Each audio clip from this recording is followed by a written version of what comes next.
China's global belt and road investments now at $1.4 trillion. Commentary. China's Belt and Road Initiative is a grouping of approximately 150 countries that signed agreements with Beijing in exchange for Chinese foreign investment. Last year, BRI reached nearly $1.4 trillion in total funding, with a record $213.5 billion in deals in 2025. China's state-owned enterprises get most of this money in exchange for building energy infrastructure, ports, rail, and the like abroad. Countries that join often accrue debt owed to Beijing. The exact amount of this debt and the deals it represents cannot be verified due to China's opaque lending practices and the provisional quality of many of these deals. However, the quantity of apparent investment is large enough to be of concern because it serves as an indicator of the increasing centrality of the Chinese Communist Party in the world's key resources, economic choke points, and through its economic influence.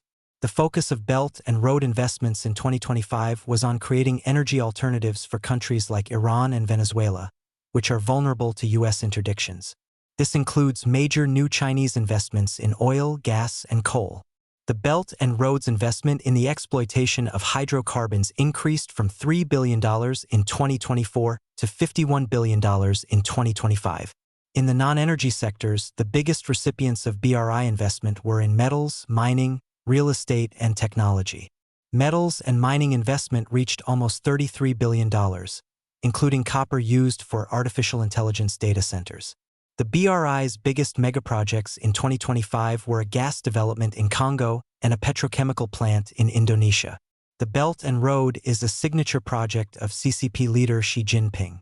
It has made China the world's largest international creditor, which carries risks for China. The United States and its allies could eventually promote international debt forgiveness of Chinese-held debt to deter a Taiwan invasion, for example. Major CCP projects in places like Indonesia, Nigeria, and Congo could be nationalized to pay for harms suffered by Indonesians and Congolese during the COVID-19 pandemic. The amounts at risk are significant. A single BRI investment in a Nigerian gas industrial park will cost almost $25 billion.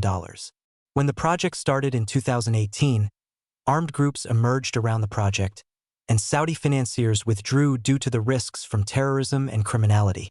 Large projects such as this are also subject to the risk of extortion by local gangs. During wars, countries can default on debt held by aggressor countries and nationalize their overseas investments. In addition to BRI lending, the regime in China holds almost $683 billion in U.S. Treasury debt. This, too, is a big risk for Beijing's balance sheets. Likely as a result, Beijing decreased its holdings of U.S. Treasuries by $86 billion between November 2024 and November 2025. The United States could convince capital markets that a selective default against Chinese-held debt is aimed at the authoritarianism of Beijing, or in compensation for its many damages imposed on the United States.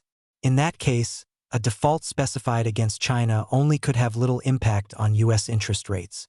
The default could pay back the United States for trillions of dollars in damages. In addition to the pandemic, the harms sustained by the American people include expenses since 1949 associated with the defense of democracies in Asia, the fentanyl crisis, and intellectual property theft. Gaining compensation for these harms ought to be a central goal of U.S. foreign policy and could, for example, result in substantial dividend checks paid to U.S. citizens. A $20 trillion payout by the CCP, for example, could result in more than $50,000 in benefits per U.S. citizen.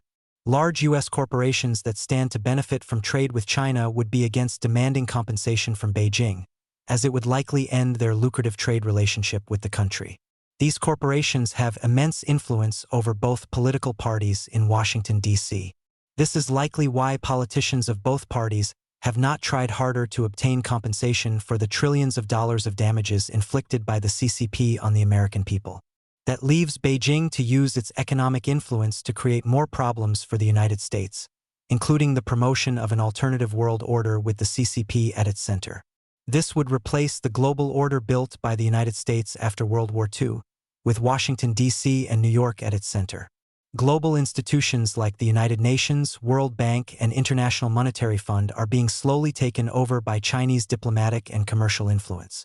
The CCP's control over China's trillions of dollars in global trade and investment paves the way for it to compromise these institutions and the countries that constitute them.